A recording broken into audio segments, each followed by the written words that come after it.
Welcome to today's webinar, Introduction to Using UAVs for Mapping, brought to you by GPS World Magazine and our sponsor, Applanix. I'm Joelle Harms from North Coast Media, Senior Digital Editor for GPS World, and I'll be your event manager.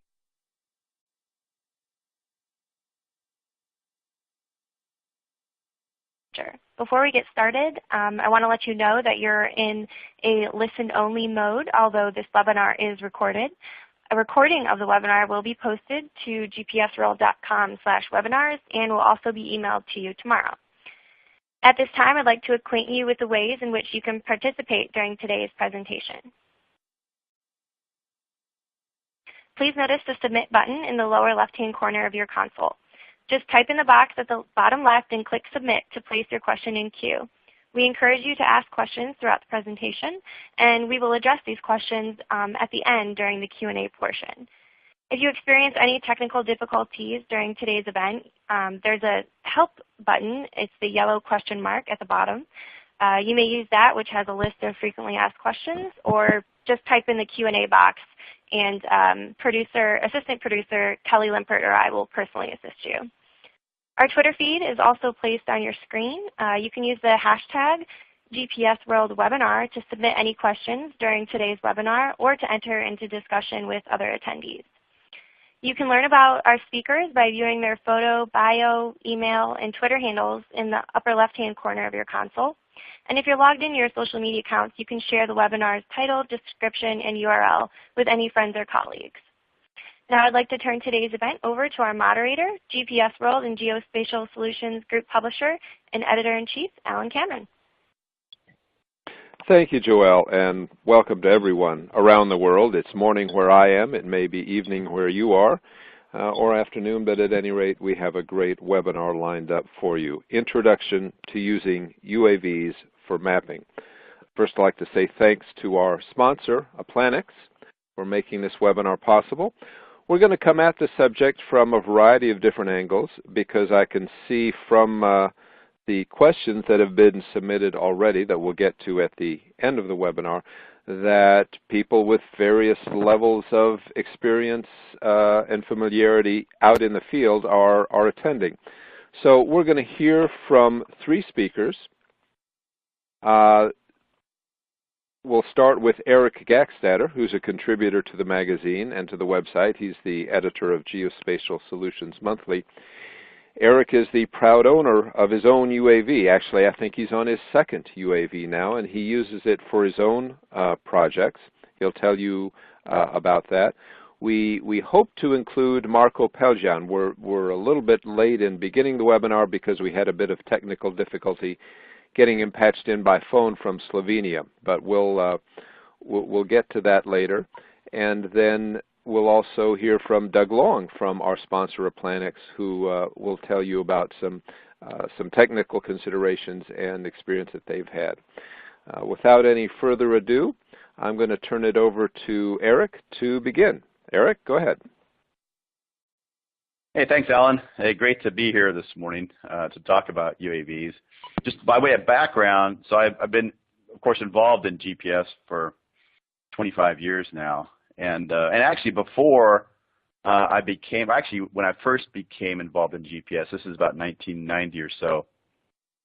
I learned how to fly. I was actually in the Air Force prior to that, U.S. Air Force, and then for 4 years, and then when I exited the Air Force, I started to learn how to fly civilly in the civil community and got my pilot's license and so on.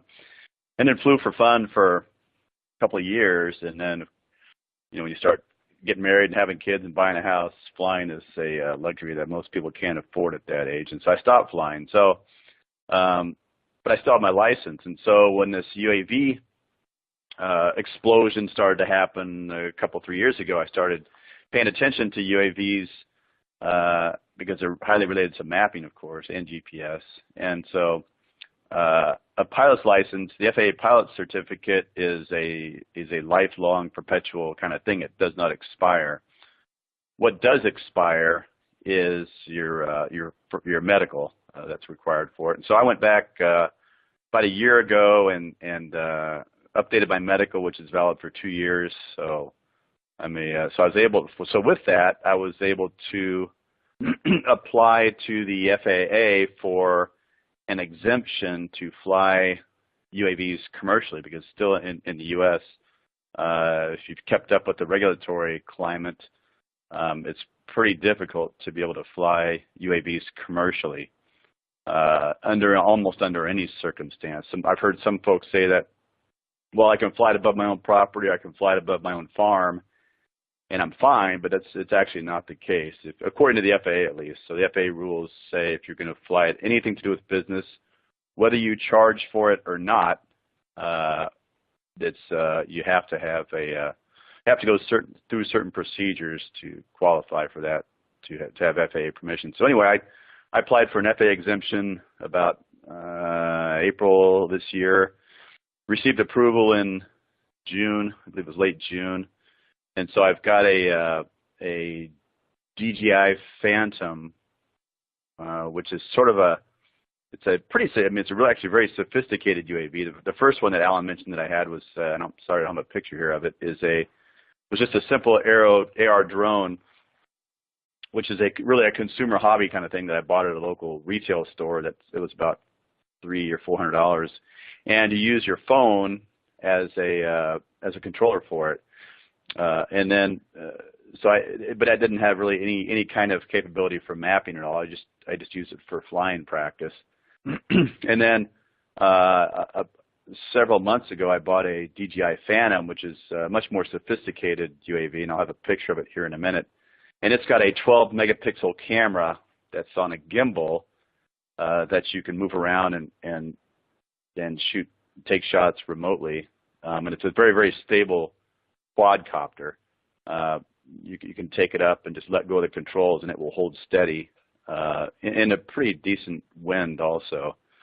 So that's the one I've been playing around with, and so at the 12 megapixels, and my authorization is up to 200 feet above ground level from the FAA.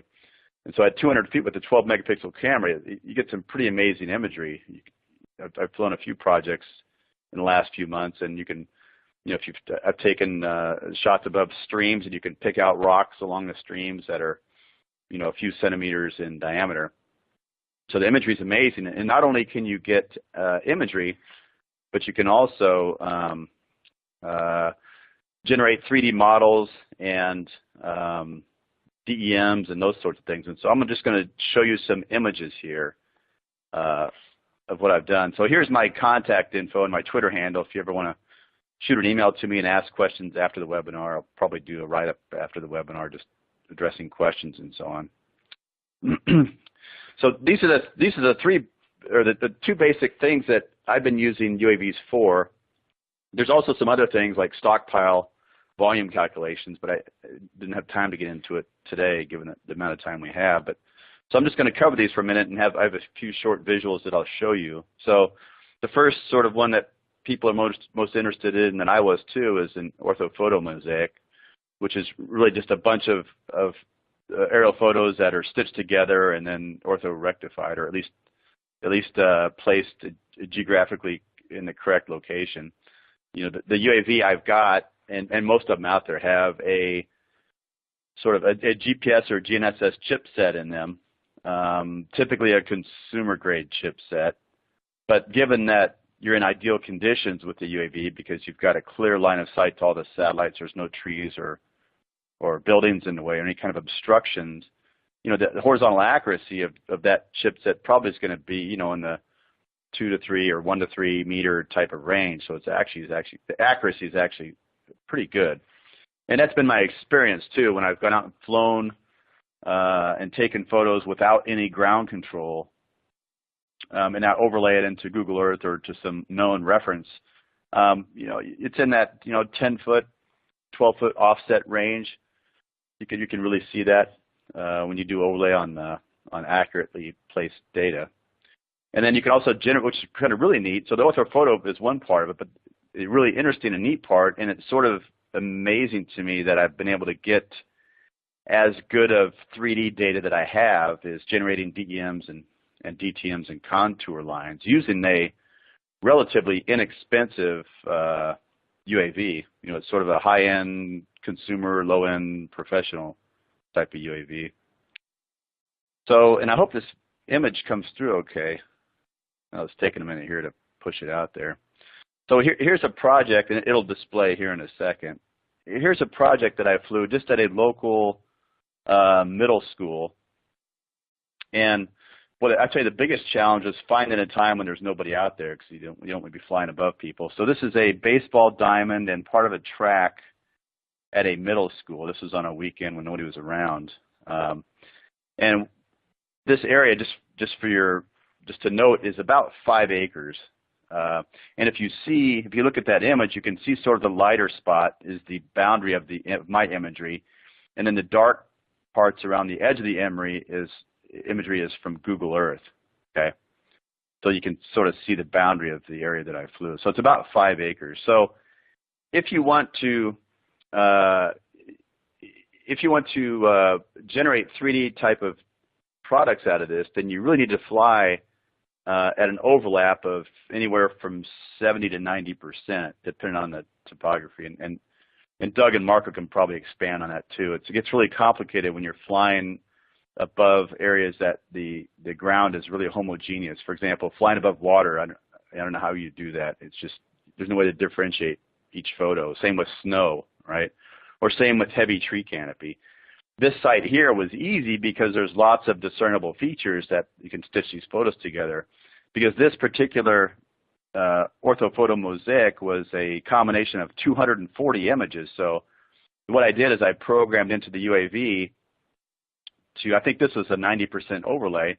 So if you can imagine the swaths that it flew, it just went back and forth and flew back and forth across this site at 90% overlap, and it generated 240 images, which I then processed in the software to stitch them together. Okay, and so here's just an image of. I'm sorry, the internet's a bit slow. The response is a bit slow here, but I'll push it out here in a second. There's the next slide is one of the images. Just one of the images that were shot during this session. Excuse me. And that was just one over by the track.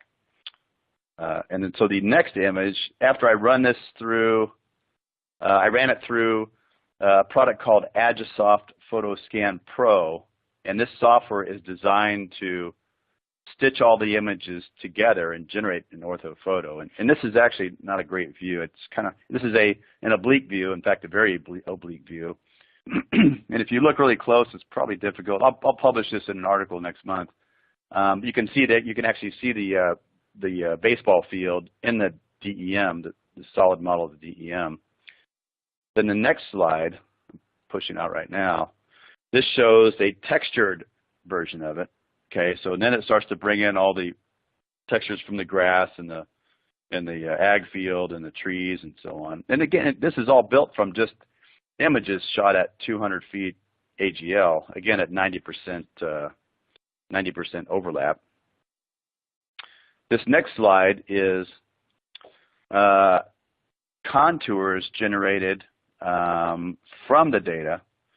So I should back up and say that I did on this site lay out some RTK ground control.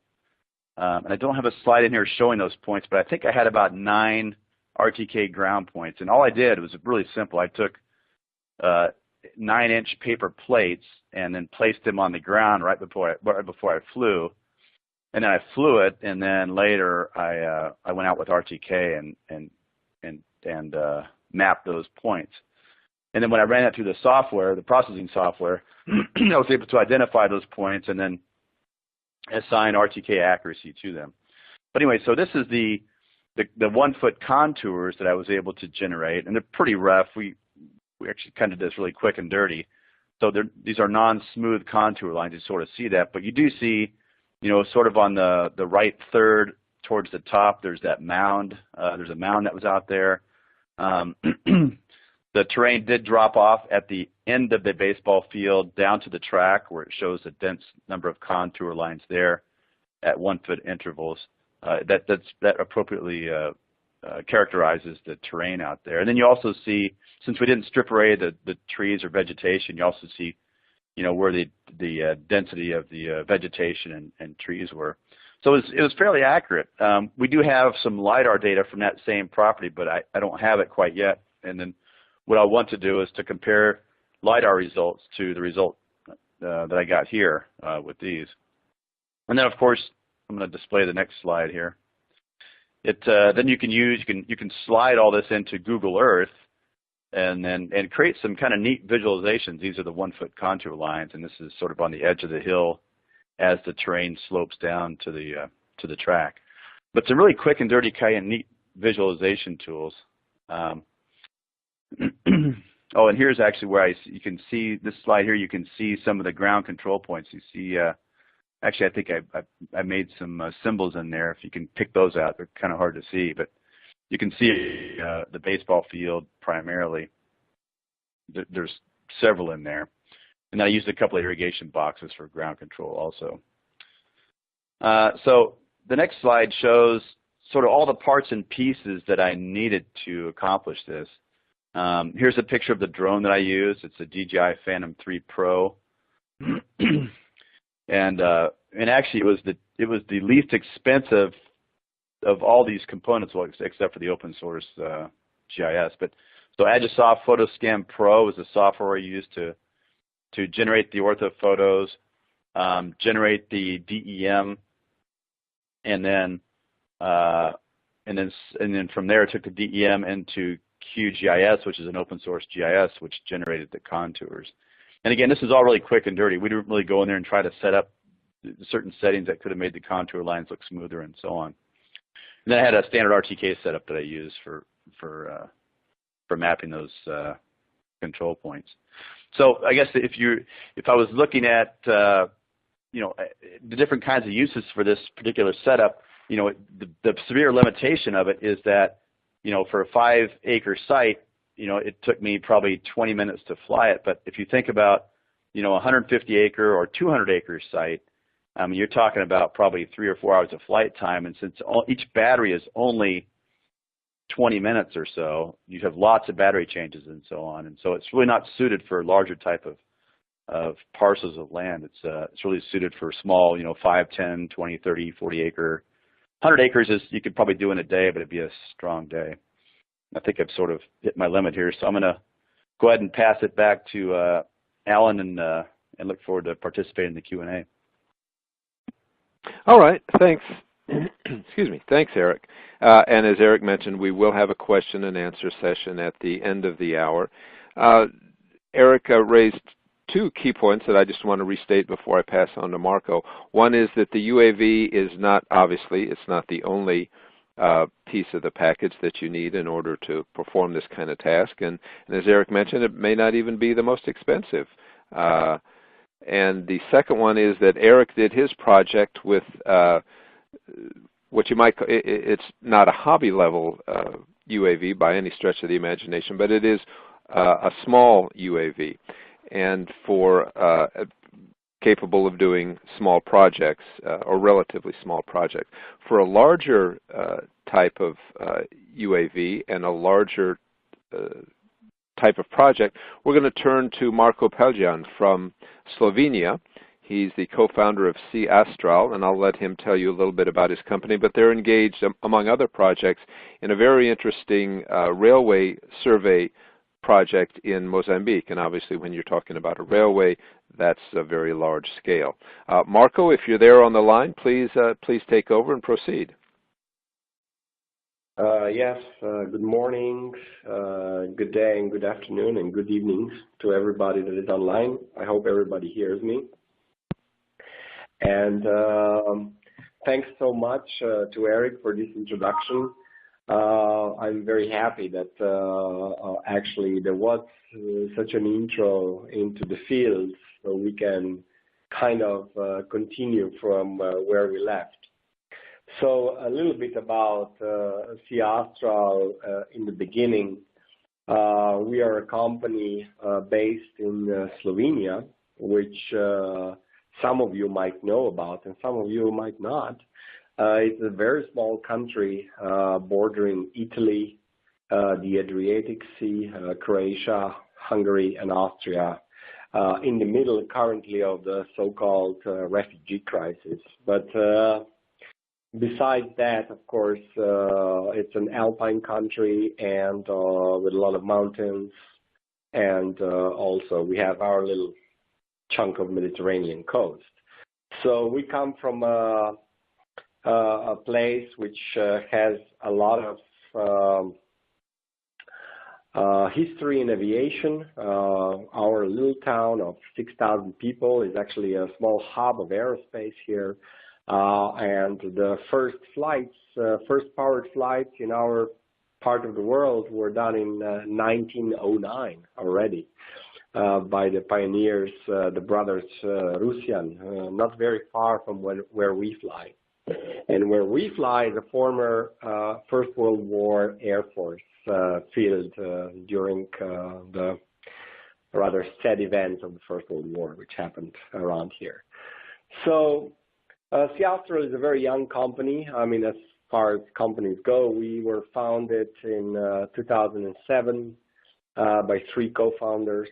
But I myself worked in the unmanned aircraft zone from 1999 on, and kind of saw the potential already then for the types of uses that we are talking about today, such as surveying with unmanned systems. Of course, at the time, this was very difficult, and as you could hear from Eric's presentation today, it's a completely different field. You can actually get a sub $1,000, flying robot and do small surveys, and with a proper software setup and so on, with an investment that is smaller probably than 10,000, you can kind of start your own little thing going.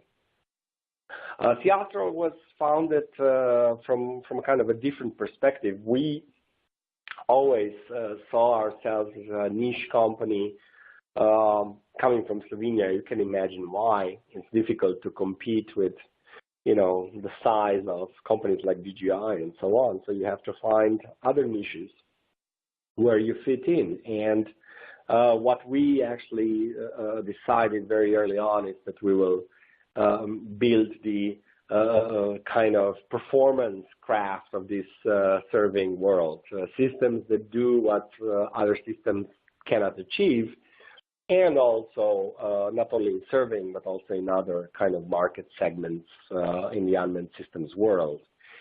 And so the story began. So we basically do remote sensing, surveying, and also all kinds of what is commonly referred to as C4, ISR type of work, so intelligence, surveillance, reconnaissance type of work. So we have our defense line of systems that we are also have developed and are now being used. They've been used in different theaters and are currently in flying on 3 continents around the world.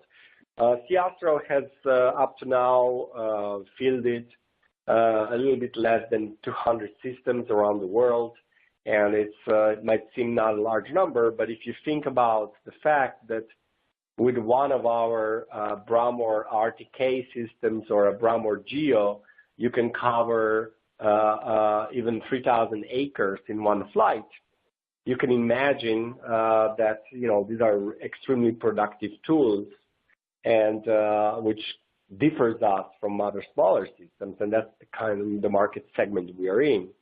Nonetheless, we are also have developed a very advanced smaller system, which is called Atlas, the Advanced Technology Light Acquisition System, which is a hand-launched system for smaller types of applications.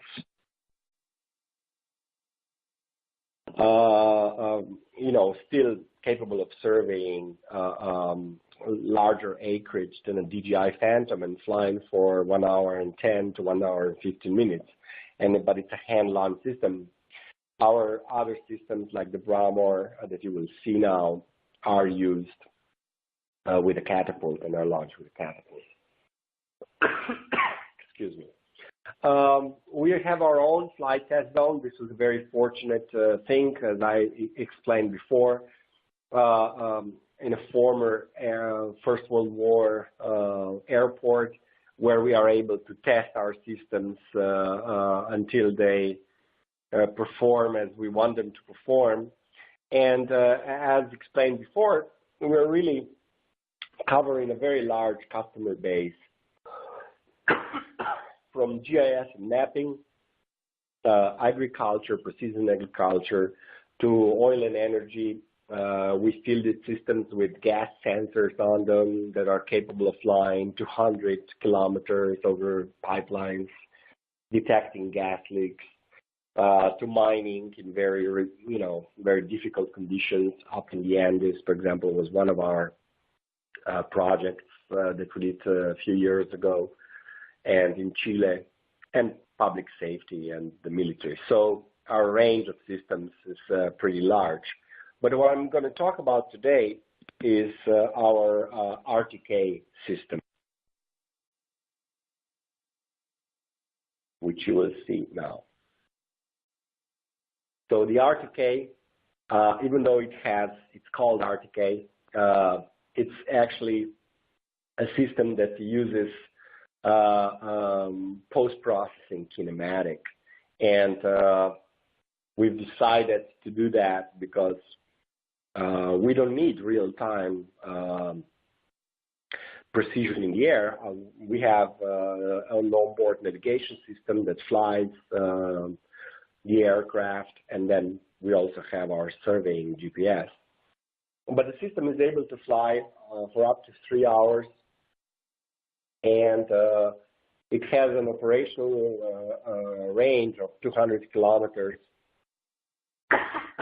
but the data link range is up to 40 kilometers. So you can program the system to fly autonomously for 100 kilometers away and return 100 kilometers, or it can fly 200 kilometers one direction and just land there autonomously, or somebody else takes over. It's a very flexible machine.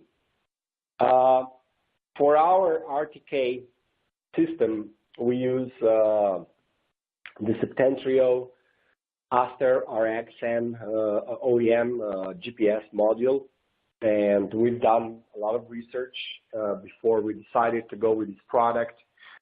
It's a product we are very happy with. It's a very sensitive receiver, so integration was not the easiest thing in the world for us, but we managed to do it. So it's, for technical details, for those of you who are more on the geeky side, it's your classical small, very advanced GPS receiver that you will also hear about after me from my colleague from Applanix. But this module enabled us to do some really amazing things with our system. Excuse me. It's pretty cold these days in Slovenia. I flew from California, so I got to live and suffer the hard way here. But our Aster module that we use enables us to actually do some pretty amazing things and obtain results in surveying. As I said before, we use post-processing kinematic for our processing. So basically, the aircraft flies, it does its job as it was explained by Eric, just in a larger area. You can program it so it follows the contours of the terrain, it doesn't crash into a mountain if there's a mountain there, and so on. These are all things it does basically automatically, so no issues there. And this system, we have our own onboard computer that takes care of all the imaging components, so the different sensors are used, multispectral, normal, RGB, near infrared, you name it. All of the remote sensing paraphernalia is kind of able to, it lives on our aircraft. And with the receiver in our computer, we basically collect a large amount of positioning data.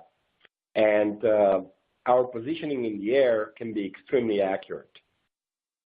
XY, 1.3 centimeters, and on the Z 1.6. So after this is kind of parsed data from 124 flights in our test polygon, and this is the kind of accuracy that we are talking about. So these accuracies actually enable you to then do surveys of all sorts and with different modes. So we support, Eric talked about, the PhotoScan software. This is also software C-ASTRAL system support. But we also support not only PhotoScan, we support literally almost every software out there. So we are a software agnostic company. We're not married to anybody, and we want to, because each software has its advantages and disadvantages, and we can talk more about that in the Q&A session. But these are the survey modes that the system supports: known point base station, unknown point base station, VRF, and it's also compatible with RINEX data. So you collect your data in the air, you fly your system, you land, and then you process. And processing can take a long time. We were in Mozambique not long ago with one of our customers who bought our aircraft, and did some test flights, as Alan mentioned, for a railroad survey. They're building a large railroad route in Mozambique, 280 kilometers. And we were able to do this job in approximately 10 days with 11 total flights, helping the customer because they just bought the aircraft, literally. So they needed a little bit of help from us. And the data took 3 weeks to process on a computer. So we're talking about large amounts of data. We had 37,873 images, and the GSD was 1.69 centimeters, 1.7 centimeters. This is the average GSD. And positioning error of the actual data set is 2.74 centimeters, the absolute positioning error, and 4.03. So quite an amazing result, but it took a lot of processing and a lot of kind of data wrangling to come to that point. I'll finish here since my time is out, but definitely ready to answer a lot of your questions. C-ASTRAL really is a company that is global. We grew up as a very small company, but now we have to serve the global market. Our customers are literally on every continent of this planet, and we usually serve customers who already have UAVs, smaller systems that are not good enough anymore for the job they're doing, and then they kind of come to us. So it's been quite an amazing journey for us, and definitely I hope to be able to answer some of your questions later, and I'll leave it now to Alan and Doug Long to continue. Thank you. All right. Thank you, Marko. Fascinating story about a small company from a small country growing to a global scale. We'll hear next from Doug Long, and after he speaks, we'll have a question and answer session. We will have plenty of time to deal with a number of questions. We'll run a bit past the top of the hour. And since our three speakers come at this subject from different vantage points, we may have three different answers to one question, but we'll just see where we get now. Doug from Applanix, the floor is yours. Thank you, Alan. Thanks also to Marko and Eric. They were really, I've got a tough act to follow here. For those who are unfamiliar with Applanix, I just thought I'd start by introducing our organization. And as Alan suggests, we come at this from a slightly different perspective. So Applanix has been around for nearly a quarter of a century. We celebrate our 25th anniversary in business next year. Our background is in position and orientation solutions, primarily for sort of dynamic situations in any vehicle, whether it's in the air or on land or indeed on water. We bring to the airborne business a history of introducing direct georeferencing on manned platforms. And by direct georeferencing, I mean the ability to geolocate an image or a pixel without reference to ground control or aerial triangulation techniques. So I think that is something that until relatively recently has not been possible to do in the UAV space, simply due to the constraints of size, weight, and power, and the relatively large size of the inertial components that were required to process that function on manned aircraft. With the growth of relatively small, lightweight, but still quite capable micro electromechanical gyros and accelerometers, we are now in a position where direct georeferencing of small unmanned platforms is actually quite feasible. We've sort of built an architecture around this idea, which we've called DMS UAV, which is an acronym for Direct Mapping Solutions for Unmanned Aerial Vehicles. It kind of does what it says on the tin. So it integrates the GPS component, the inertial component, and the sensor component into effectively any unmanned platform that's capable of carrying it. We do not, I think it's worth making this point, we do not provide a complete end-to-end UAV mapping kit. We work with OEM partners who include both the sensor manufacturers, whether that's LiDAR or photogrammetry or multispectral, hyperspectral, and with various airframe manufacturers to integrate our direct mapping capability into a solution for direct mapping on UAVs. So that's the perspective that we come to this challenge from. There are a couple of things to point out as to why would you want to bother doing this.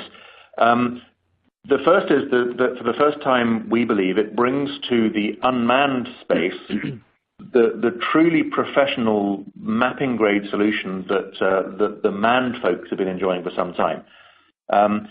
It enables us, and I think this is where one of the very strong value propositions comes in. It enables a mapping surveyor to do away with, or almost do away with, setting ground control.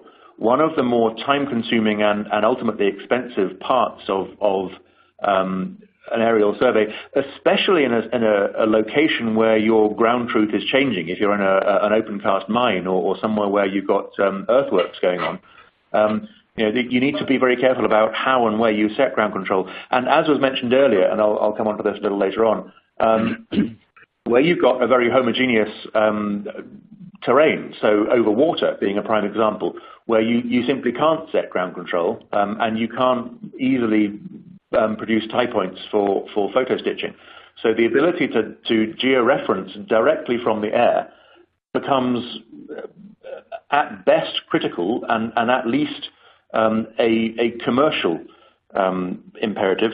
And think also about the fact that if you're not having to create significant overlap with tie points, you are able to fly with a smaller overlap. An end lap is neither here nor there, but significantly reduced side lap between flight lines, which if you're flying particularly a small UAV where your limiting factor is the battery life of the thing, you can only stay in the air for 35, 40 minutes maybe, the ability to fly the same number of flight lines but with less side lap means that you can actually cover more terrain per flight, which can be a significant differentiator.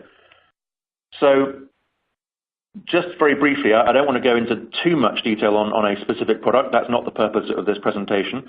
But just to highlight one way of achieving this on a small unmanned platform, our APX-15 UAV is a GNSS inertial single board solution. It's very small and very light. I know it's very difficult to read the detail of the performance characteristics at the bottom of this slide, but effectively we have a GNSS inertial solution that is it's 67 by 60 by 15 millimeters in size. It comes in just over 60 grams in weight. So it is a seriously small piece of kit to do what it does. And as I say, this is something that we've integrated with a number of unmanned aircraft and a number of sensors. So what I'd like to spend time on, rather than talking specifically about products, is to look at what we've achieved with those products. So I'm going to talk briefly about two tests. The first one was one we did locally here in Ontario. This is a location reasonably close to our office outside of Toronto. It was a test flight over some agricultural terrain. And the second, I think, answers particularly some of the challenges to surveying homogeneous terrain. It was a dam across a river about 20-25 kilometers southeast of Montreal, Quebec. The Barrage Frier is the Friar Dam in English. So the first one, which was a survey over agricultural terrain just north and west of Toronto. So before we went out to fly, we had a session to set up the DMS solution that we provided. So we looked at the camera first. We locked the lens focus. We then, using our in-house camera calibration facility, we calibrated the camera to a bunch of parameters, including the focal length, the various lens distortions, so that we could have a very accurate overview of the corrections we need to put into the images once they were returned. And then we also looked at the mechanics and electronics within the camera. So, for example, we were able to accurately timestamp the imagery we took exactly at the mid-exposure pulse of the camera system. So then we went out to fly. This was, as I say, a farm field. It was a 300 by 250 meter block.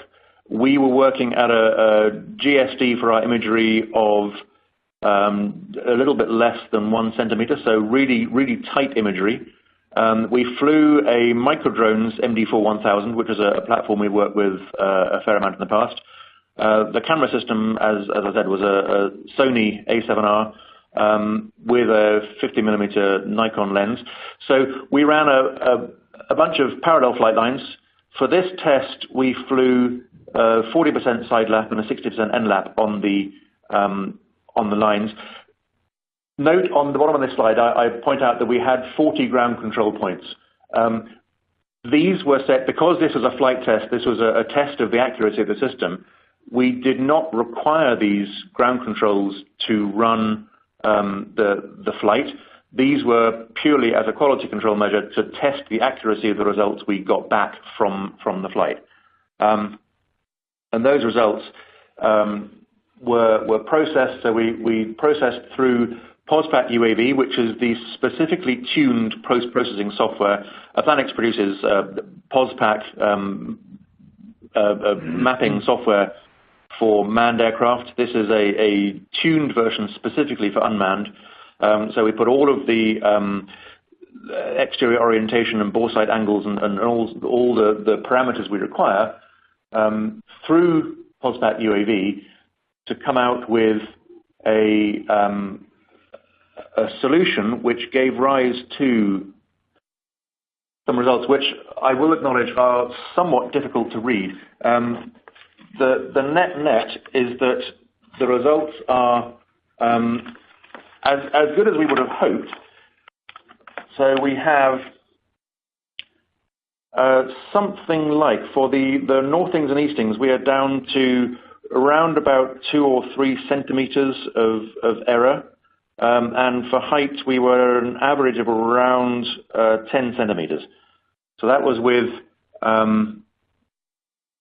the APX-15 UAV running effectively without ground control. The second flight test was one that we ran with a partner company, Flyterra, who are based out of Montreal. Flightera actually had the same platform, a Microdrone's MD4-1000, and actually the same camera, although they had a different lens on their camera. This was a more interesting challenge. This was a dam over a river, a little way south and east of Montreal. So we set 5 ground controls, 3 at one end of the dam and 2 at the other end of the dam. They are actually on that image. It's a little difficult to see them, but effectively 3 at the near end and 2 at the far end of the picture top right there. But of course, most of what we're flying is over water. So there was an absolute requirement in this case to be able to georeference directly from the air, simply because there is no way to tie 2 fairly identical images of mostly water together. It was a pretty short flight. We had only 4 flight lines, total flight duration only 12 minutes, so it was a sort of quick in and out job. We did fly a much bigger end lap in this one, primarily because that was the flight plan that had been, we ran a much bigger side lap.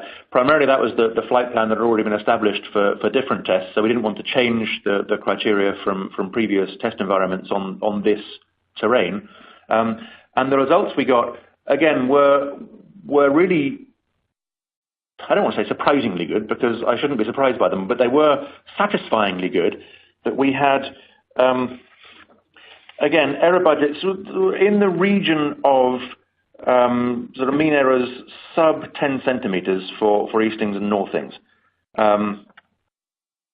So this, and I know I'm sort of pushing close to my time limit, so I'll wrap up. The conclusions that we reach from these are that direct georeferencing absolutely allows the generation of accurate mapping products from a small unmanned platform. A single ground control point will enable you to run all the quality control that one needs. We can run minimal overlap in side lap, which gives us particular commercial advantages in our ability to fly more terrain per flight. And it also significantly increases or decreases the cost of setting out the survey before doing it. So our tests with a number of partners have been fairly consistent in that the advantages to running a direct georeferencing setup, in our view, significantly outweigh the costs of the equipment required to provide that in the first place. There is no denying that a calibrated GNSS inertial sensor is significantly more expensive than running a GPS-only system, but in our view, the advantages from a cost standpoint that you gain by doing so outweigh the price of the equipment to achieve the aim.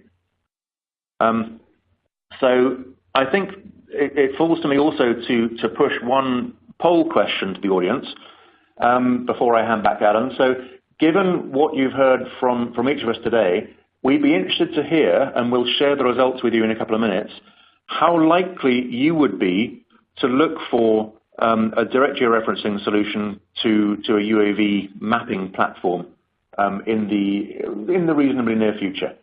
So with that, I will leave that up there. You have a couple of minutes to answer before we'll collate, and I think we'll republish the results immediately. And at that point, I will say thank you very much and hand back to Alan. All right, thank you, Doug. And as Doug said, we're going to leave that question up there, or that polling question. We'll show you the results in a minute. Meanwhile, we'll turn to our first question. We have a number of questions from the audience. The first one,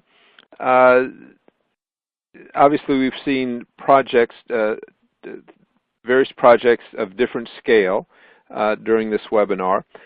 From Eric's, where he, correct me if I'm wrong, Eric, collected data useful for mapping, but perhaps not actually survey grade, to the ones by Marko and Doug, where they are collecting survey grade data.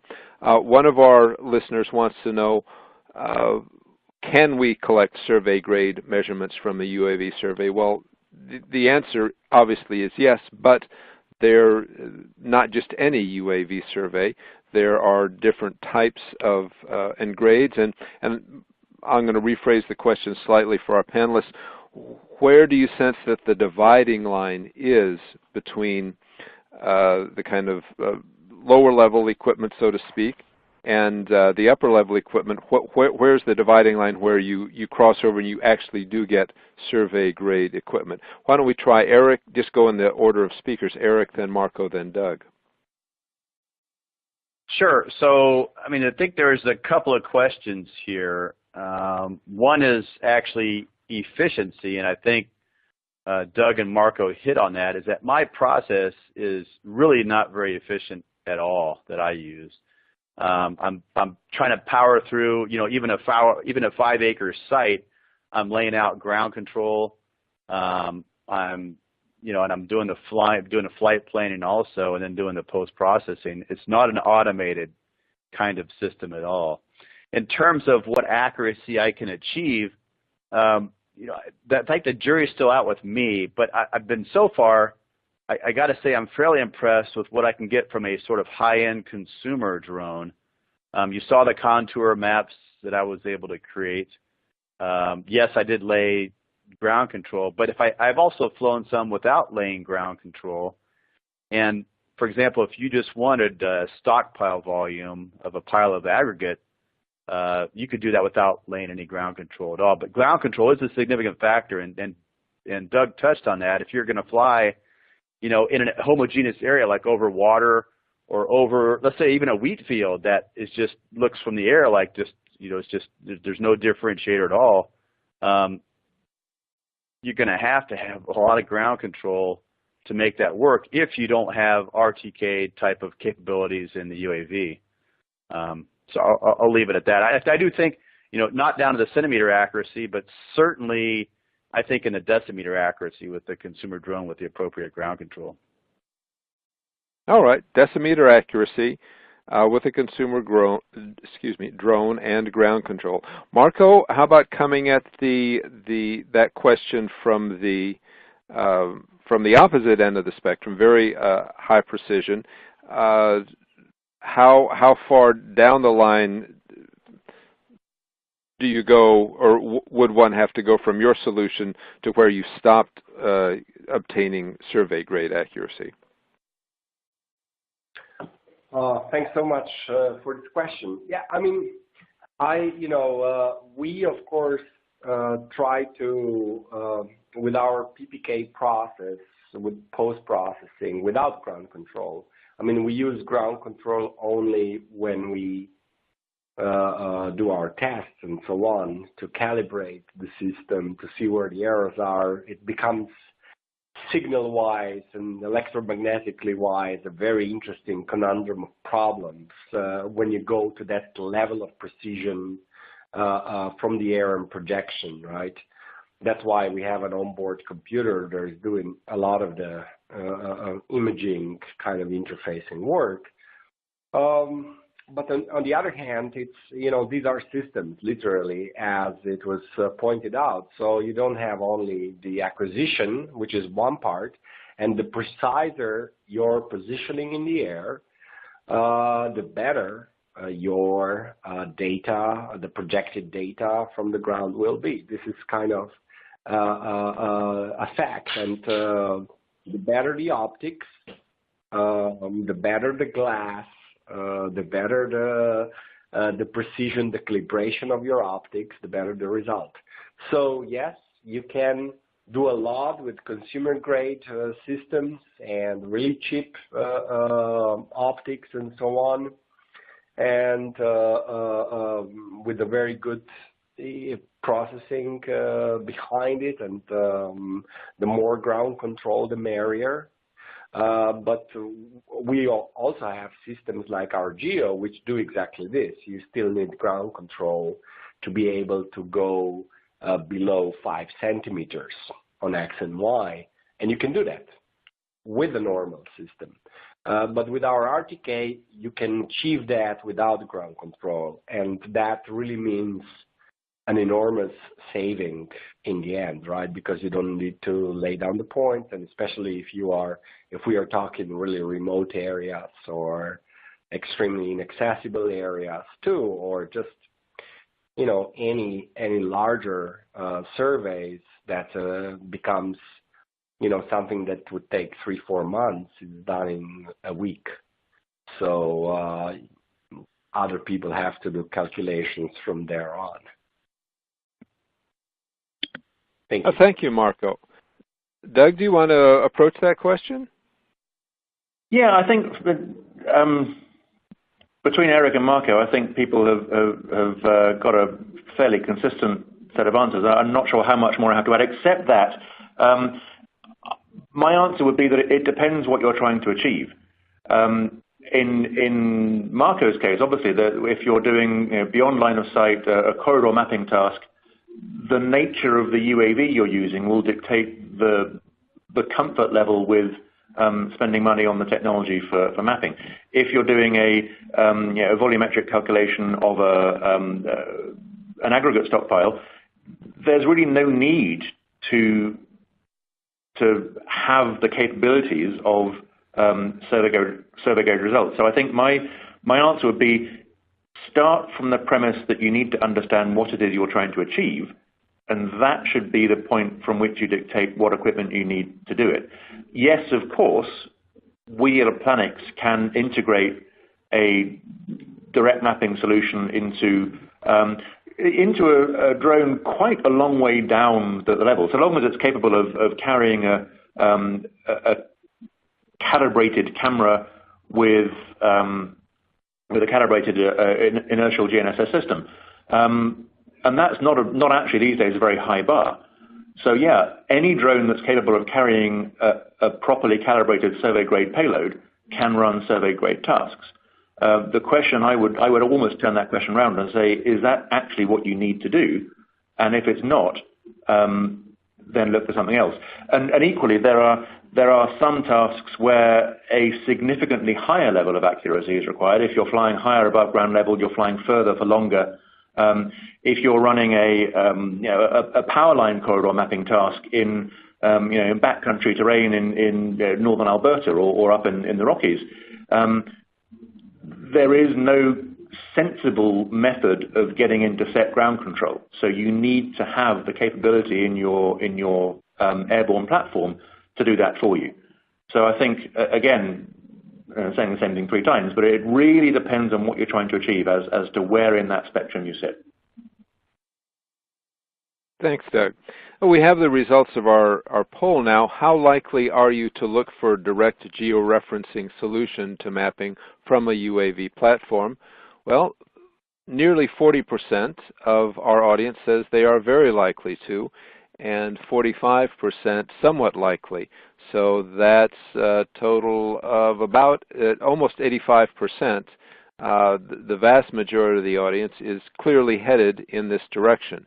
And then there are some somewhat unlikely and very unlikely, but clearly we have a very interested and committed audience out there. Thank you, everyone, for your answers to that question. Another question I'll pose to the panel, and perhaps only Eric can answer this one, or perhaps Eric and Doug.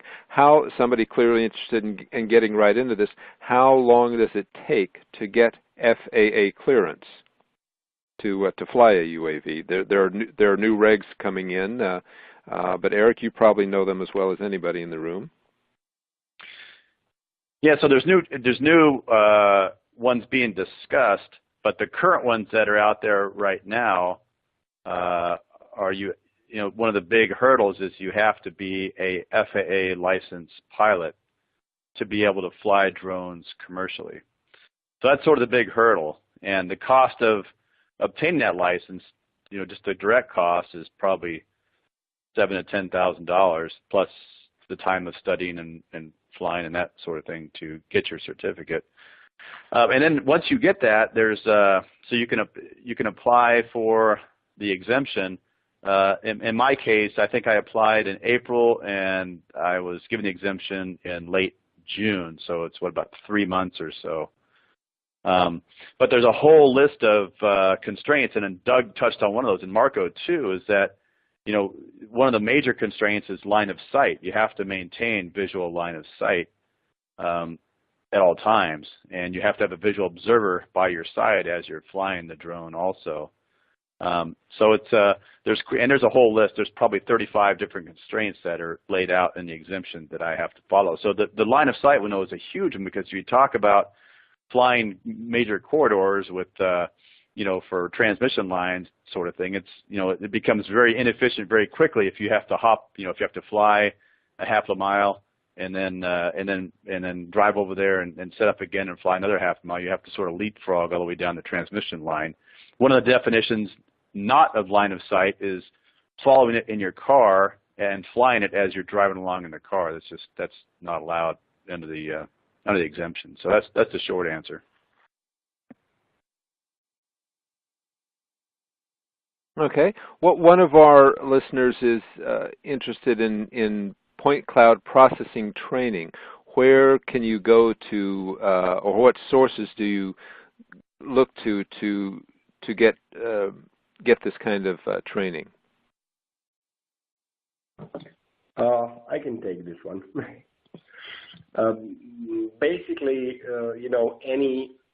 any software that you would use for processing has a manual, and I think you can pretty much, if you are talking about just processing, you're pretty much good with the manual of the software and a little bit of the resources online that you would find around your software, some forums and so on. And there's a lot of people doing this at the moment, and it's not very difficult to get hold on of the information. All right. Doug, did you want to add anything? You passed me a note about, is this point cloud as in LiDAR or more generally about data post-processing? And I'm not sure of the questioner's intent, but would you like to address anything to LiDAR? Only really to re-echo what Marko said, that there are a couple of ways to address this.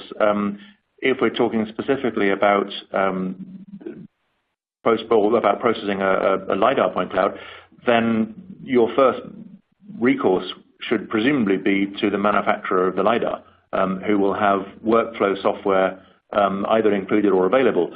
But yeah, I think Marko hit it on the head. If you're using software to process, then the software company will provide a manual or some training, and there are a number of third-party organizations that do the same thing. So, yeah, I don't think I have very much to add other than to re-echo what Marko has already said. Okay, thank you. We had a number of questions concerning FAA regulations and the likelihood of future FAA regulations. We're not really able to get into that. We don't have the expertise to read the FAA's mind, and this is for operations within the United States, of course. The picture is quite different in Europe, and I'm not sure what the picture is in Canada. But at any rate, we're not going to address the regulatory environment, and I'm afraid we can't get into cost points either. There are a number of technical questions that fairly detailed technical questions that are limited in scope that we're not going to be able to get to, but I am going to pass all these questions on to our panelists, and they may respond to particular points, and they may respond directly to you if you pose a question, or I will certainly publish more material from the question and answer sessions that we're not able to get to in this hour. I'm going to close out with one final question.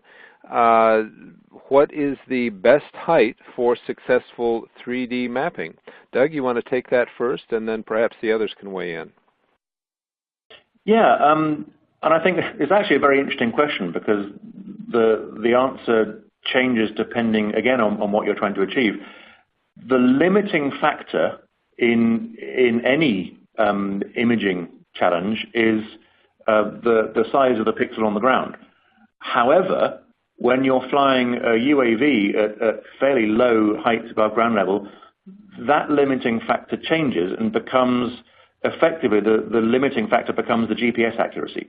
If you can't, with RTK, you can't get any more accurate than 1 or 2 centimeters. So there is no point in having a ground separation distance in your image of less than the limiting accuracy of GPS. So it becomes in effect, a kind of high school trigonometry question. what is the optimum height above ground level to present the most efficient view with the best compromise between the limit of GPS accuracy and the pixel size of your image. In our case, in the flight test that we showed earlier, that was at something like 80 meters above ground level. So the short answer is 80 meters. The longer answer is go back to trigonometry. Marko or Eric, anything to add to that? Yeah, absolutely.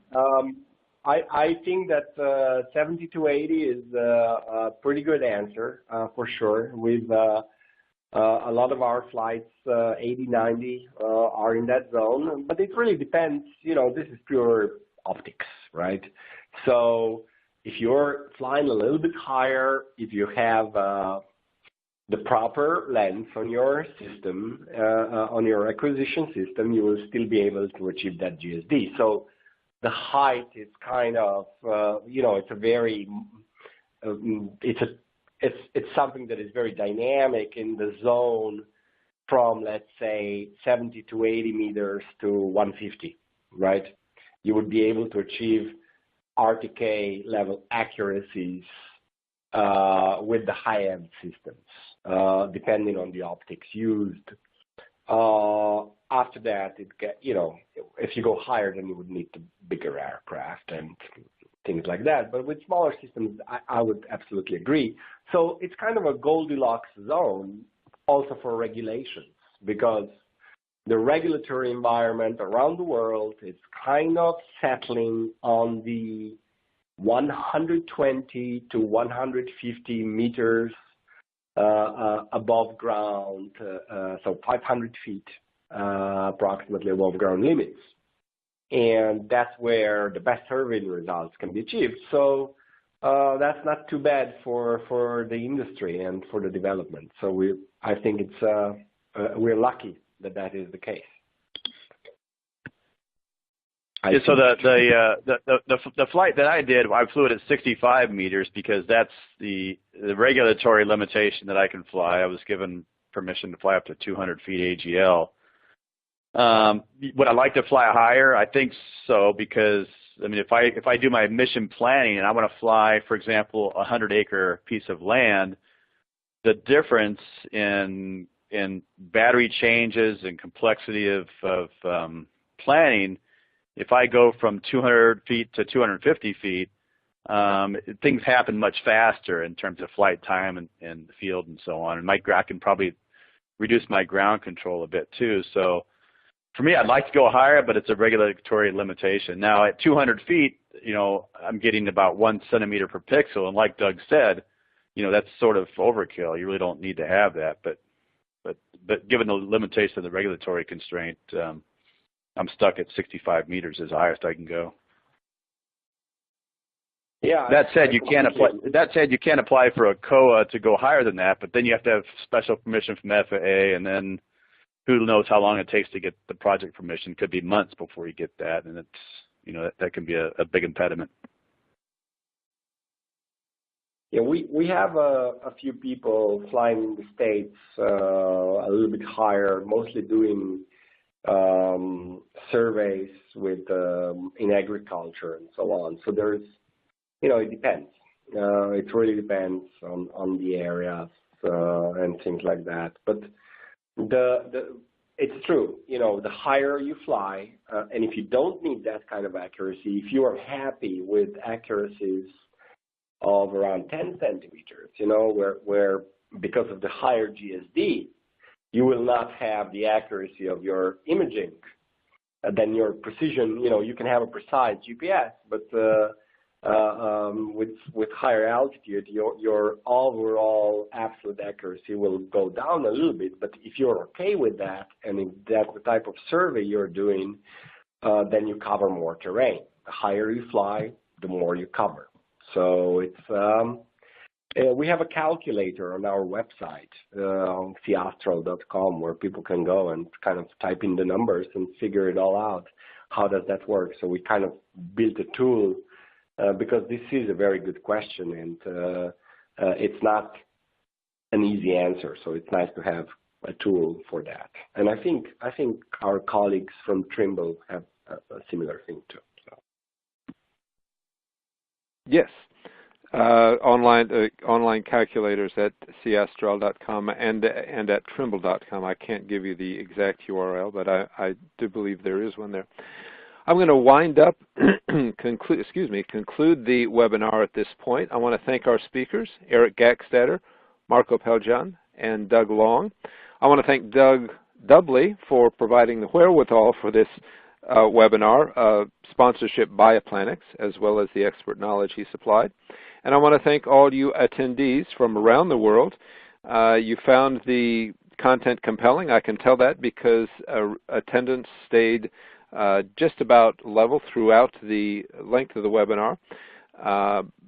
The webinar will be available for download later, and I'm going to share some of the question and answers, including some material we did not get to, later on.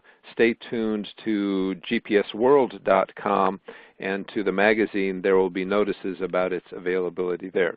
With that, once again, thank you to everyone, and back to Joelle. Thanks, Alan, and thanks again, everyone, for attending, as well as to our sponsor, Applanix. We will be posting a recording of this webinar on gpsworld.com/webinars tomorrow, and it will also be emailed directly to you using the link that you registered with, the email address that you registered with. So thanks for attending, and everyone have a safe holiday and a Happy New Year.